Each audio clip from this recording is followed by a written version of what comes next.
It costs the taxpayer at least 60,000 shillings a month to feed the sniffer dogs at the Kenya Revenue Authority's K-9 Dog Unit. But as KRA officials held demonstrations of the dogs sniffing for illicit goods at the Jomo Kenyatta International Airport, something didn't smell just right.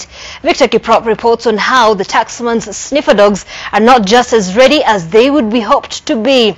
They could not pick out the right smell, leaving a whiff of discontentment in the fight against illicit goods such as explosive-making materials and drugs.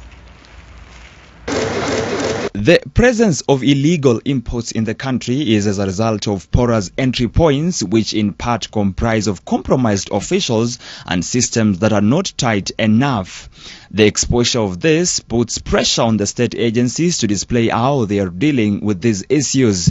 The Kenya Revenue Authority took to showing how its specialized K-9 Dog Unit can intercept narcotics and explosives at entry points. Due to the current transnational organized crime, there is a lot of insecurity. This particularly on things like drugs, narcotics and explosives.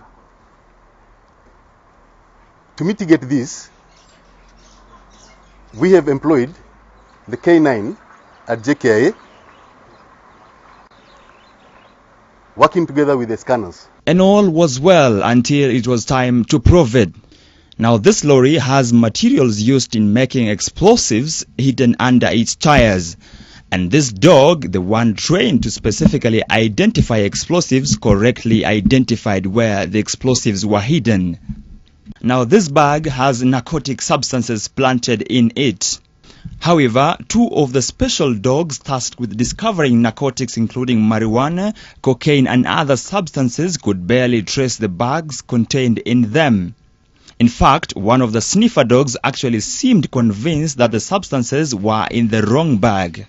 The officials conducting the tests blamed the huge blunders by the sniffer dogs, which cost taxpayers at least 60,000 shillings every month on food alone, on their quote-unquote young age, among other factors.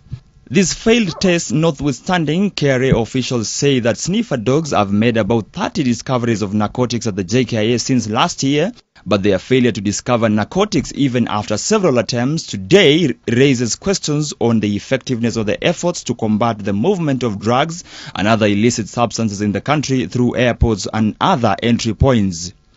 Victor Kiprop, NTV.